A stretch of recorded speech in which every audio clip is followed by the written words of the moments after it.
بسم اللہ الرحمن الرحیم۔ اوے بشیر، تیری بیوی تو بہت سونی ہے، قسم سے دیکھ ذرا کتنا حسن ہے اس کے چہرے پر۔ دوست بشیر سے شرارتیں کر رہے تھے۔ آج بشیر کی شادی تھی۔ بشیر نے چلاتے ہوئے کہا، شرم تو آتی نہیں نا، بھابی ہے تم لوگوں کی۔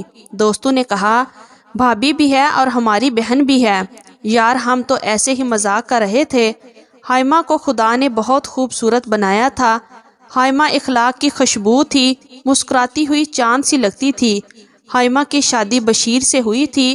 بشیر نے ہائمہ کو اور ہائمہ نے بشیر کو صرف تصویر میں ہی دیکھا تھا۔ نکاح ہوا اور ایک نئی زندگی کی شروعات ہوئی۔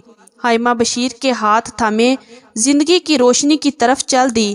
دل میں ڈر سا تھا، آنکھوں میں کچھ خواب سے تھے، لیکن ایک خوف بھی ستا رہا تھا، یا اللہ بشیر ایک اچھا ہم سفر ہو، ایسا ہم سفر جو میرے درد میرے دکھ کو سمجھ سکے، میری خاموشی کو سمجھ سکے۔ پہلی رات تھی۔ بشیر ہاتھ میں ٹرے اٹھائے کمرے میں داخل ہوا، پاس بیٹھ گیا۔ ہائمہ بھوک تو نہیں لگی؟ ہائمہ نے دھیمی سی آواز میں کہا، لگی ہے۔ بشیر کو یوں لگا جیسے ہائمہ نے کہا ہو نہیں لگی۔ بشیر نے مسکراتے ہوئے کہا، مجھے تو لگی ہے، میں تو لگا ہوں کھانے۔ بشیر نے پلیٹ میں چاول ڈالے، اس پر چکن ڈالا اور میرے سامنے کھانے لگا۔ ہائمہ گنگٹ سے دیکھ رہی تھی، بھوک بے حد لگی ہوئی تھی، لیکن شرما رہی تھی۔ سوچ رہی تھی، کیسا بندہ ہے، مجھے بھوک لگی ہے اور خود کھا رہا ہے۔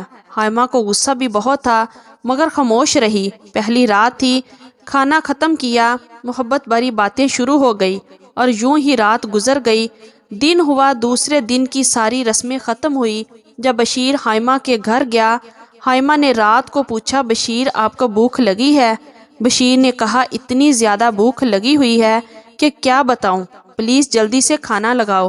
ہائمہ نے کہا، بشیر ویسے ایک بات کہوں، آپ بہت بے وفا ہیں۔ بشیر نے کہا، اب کیا ہوا؟ ہائمہ نے کہا، پہلی رات آپ کو میں نے کہا بھی تھا کہ مجھے بھوک لگی ہے، کھانا کھانا ہے، میں نے بھی، مگر آپ میرے سامنے مزے لے لے کر کھاتے رہے اور میں دیکھتی رہی، آپ کو ذرا سا بھی ترس نہ آیا۔ بشیر مسکراتے ہوئے کہنے لگا، جناب مجھے لگا تھا تم کہہ رہی ہو بھوک نہیں ہے۔ ہائمہ نے کہا، بس کریں اب۔ بشیر نے بازو پکڑا، پاس بٹھا لیا، اپنے ہاتھ سے نوالا، ہائمہ کو کھلایا اور سوری کرتے ہوئے کہنے لگا، ہائمہ اب آپ ہی تو میری زندگی ہے۔ زندگی کا سفر پیار بھرے موسم سے شروع ہو گیا۔ بشیر اتنی محبت کرتا تھا ہائمہ سے کہ شاید زمانے میں کبھی کسی نے کسی سے کی ہو۔ اگلے روز ہائمہ کپڑے پریس کر رہی تھی، ہائمہ کا ہاتھ جل گیا، ہائمہ کی چیخ نکل گئی۔ صبح کا وقت تھا، بشیر سو رہا تھا، وہ بیڈ سے چھلانگ لگا کر اٹھا۔ ہائمہ کیا ہوا؟ ہائمہ نے کہا، کچھ نہیں۔ پھر تم نے چیخ کیوں ماری؟ ہائمہ نے کہا، ارے پاگل، کچھ نہیں ہوا، بس تھوڑا سا ہاتھ جل گیا۔ بشیر نے ہاتھ اپنے ہاتھ میں لیا، جہاں سے جلا تھا وہاں جلدی سے ٹیوب لگا دی۔ تم کو تھوڑا سا بھی درد ہو، مجھ سے برداشت نہیں ہوتا۔ چلو ایسا کرو، تم ناشتہ تیار کرو، کپڑے میں پریس کرتا ہوں۔ ہائمہ نے کہا، جناب میں کر لیتی ہوں، آپ جاؤ شاور لو جا کر۔ بشیر نے ضد کی، نہیں آپ ناشتہ تیار کرو، میں کرتا ہوں کپڑے پریس۔ ہائمہ نے ماتھے پر بوسہ کیا اور کچن میں چلی گئی۔ بشیر کپڑے پریس کر رہا تھا، لیکن بشیر کو پریس کرنے نہیں آتے تھے، لیکن مشکل سے الٹے سیدھے پریس کر ہی لیے تھے۔ ماتھے سے پسینہ صاف کرتے ہوئے کہنے لگا، ہائے ربا، شکر ہے مجھے لڑکی نہیں بنایا، ورنہ میں تو مر جاتا۔ ناشتہ کیا، کام پہ چلا گیا۔ بشیر کوئی امیر زادہ تو تھا نہیں، لیکن حلال کی کمائی میں اچھا گزارا ہو رہا تھا، زندگی کی ضروریات پوری ہو رہی تھی۔ اس دن موسم بہت خوشگوار تھا۔ ہائمہ گارڈن میں بیٹھی تھی، ہلکی سی ہوا چل رہی تھی، اتنے میں بارش ہونے لگی، ٹھنڈی ہوائیں، ہلکی ہلکی سی بارش۔ ہائمہ بارش میں بھیگنے لگی، اتنے میں بشیر آ گیا۔ ہائمہ نے کہا، بشیر میرا دل کر رہا ہے گرم گرم پکوڑے کھانے کو، اور تم خالی ہاتھ آ گئے ہو۔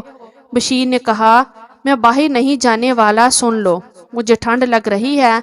ہائمہ نے ضد کی، جاؤ نا بشیر پلیز۔ بشیر نے اس کی طرف مسکراتے ہوئے دیکھا اور کہا، اچھا لے آتا ہوں ابھی۔ محبت کے سامنے ہار گیا، بازار گیا، پکوڑے اور چکن لیا، گھر آ رہا تھا۔ کہ بائک سلپ ہوئی اور گر گیا۔ کیچڑ سے سارے کپڑے گندے ہو گئے۔ گھر آیا، حائمہ نے دیکھا، زور زور سے ہنسنے لگی۔ پاگل، یہ کیا بن کر آ گئے؟ بشیر کے ہونٹ کانپ رہے تھے۔ حائمہ نے پاس آ کر پائپ سے پانی ڈالا، اس کا چہرہ صاف کیا، اسے پاس بٹھایا، ٹاول سے اسے خشک کیا۔ بشیر چینکنے لگا۔ حائمہ مسکرا رہی تھی۔ کوئی حال نہیں بشیر تمہارا بھی۔ بشیر نے کہا، بہت ظالم بیوی ہو تم۔ حائمہ بولی، پاگل، میں یوں ہی ستا رہی تھی تم کو۔ چلو یہ گرما گرم چائے پی لو، پھر میں کھانا بنا دیتی ہوں۔ بشیر کو کچھ سکون ملا۔ حائمہ کے کندھے پر سر رکھے ہوئے سو گیا۔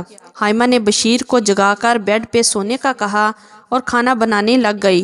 حائمہ بہت خوش تھی، اتنی محبت کرنے والا ہم سفر ملا ہے۔ وقت گزرتا گیا۔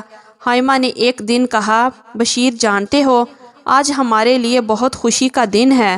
بشیر نے کہا، حائمہ تمہاری آنکھیں بتا رہی ہیں۔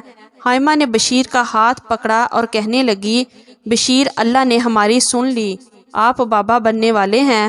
حائمہ سچ کہہ رہی ہو؟ حائمہ نے ہاں میں سر ہلایا۔ بشیر نے حائمہ کو زور سے سینے سے لگایا۔ حائمہ مسکرانے لگی۔ اللہ کبھی ہماری خوشیوں کو کسی کی نظر نہ لگے۔ حائمہ گھر کے کام کرتی، لیکن حائمہ کو کمزوری محسوس ہونے لگی۔ چیک اپ کے بعد ڈاکٹر نے کہا، حائمہ کو آرام کی ضرورت ہے۔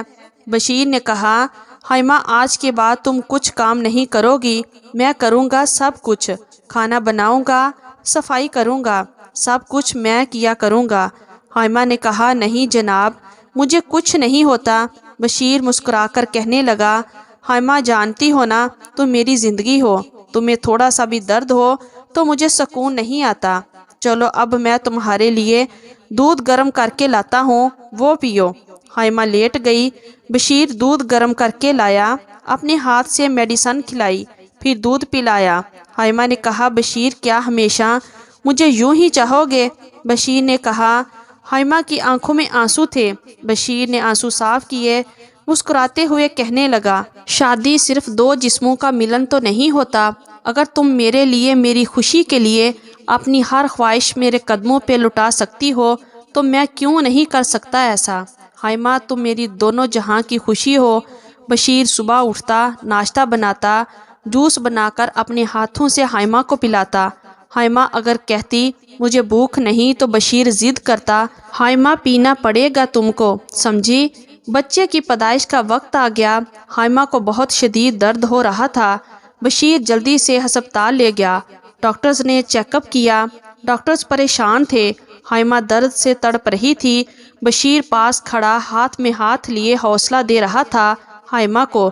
ڈاکٹر نے بشیر کو اکیلے میں بتایا، آپ کی بیگم کی رپورٹ ٹھیک نہیں آئی۔ بشیر نے کہا، کیا ہوا ڈاکٹر صاحب؟ ڈاکٹر نے کہا، دیکھیے صاحب، آپ کی بیوی کی دونوں کڈنی خراب ہو چکی ہیں، اب فیصلہ آپ کے ہاتھ میں ہے، آپ کو بچہ چاہیے یا بیوی، ہم دونوں میں سے ایک کو ہی بچا سکتے ہیں۔ بشیر کی آنکھوں میں آنسو تھے۔ یا اللہ، یہ کیسا امتحان ہے میرے لیے۔ ڈاکٹر نے کہا، جلدی بتائیے کیا کرنا ہے، ہمیں جلدی سے آپریشن کرنا ہوگا۔ بشیر حائمہ کے پاس گیا، حائمہ کی آنکھوں کو چوما، مسکراتے ہوئے کہنے لگا، میری پاگل پریشان نہ ہو، سب ٹھیک ہو جائے گا، یقین رکھو، میں ہوں نا تمہارے ساتھ۔ بشیر نے ڈاکٹر سے کہا، مجھے میری حائمہ چاہیے۔ ڈاکٹر نے کہا، پھر اپنی بیوی کے لیے ایک گردے کا بھی انتظام کریں جس کا خرچہ 10 لاکھ ہوگا۔ بشیر نے کہا، میں اپنا گردہ دوں گا۔ حائمہ موت سے لڑ رہی تھی۔ یہاں ہم سفر کا ساتھ تھا، یہاں ایک سچی محبت کا امتحان تھا۔ ڈاکٹرز نے 4 گھنٹے کا آپریشن کیا۔ حائمہ موت سے لڑتی رہی۔ ادھر بشیر کا بھی آپریشن چل رہا تھا۔ بشیر کی آنکھوں میں بے ہوشی میں بھی حائمہ کی تصویر تھی۔ آپریشن کے بعد جیسے ہی بشیر کو ہوش آیا، بشیر نے پہلی آواز حائمہ کو دی، میری حائمہ کہاں ہے؟ میری حائمہ کیسی ہے؟ نرس نے مسکراتے ہوئے کہا، لگتا ہے آپ بہت پیار کرتے ہیں اپنی بیوی سے۔ بشیر نے کہا، مجھے میری حائمہ کے پاس لے جاؤ۔ نرس نے حوصلہ دیا اور مسکراتے ہوئے حائمہ کے پاس لے گئی۔ دیکھا، حائمہ بے ہوش تھی۔ بشیر کی آنکھوں میں آنسو تھے۔ وہ وہیں حائمہ کے پاس بیٹھ گیا۔ نرس نے منع بھی کیا مگر اس نے وہاں بیٹھنے کی ضد کی تو ڈاکٹر نے اجازت دے دی۔ جب حائمہ کو ہوش آیا تو اس نے آنکھیں کھولتے ہی بشیر کو آواز دی،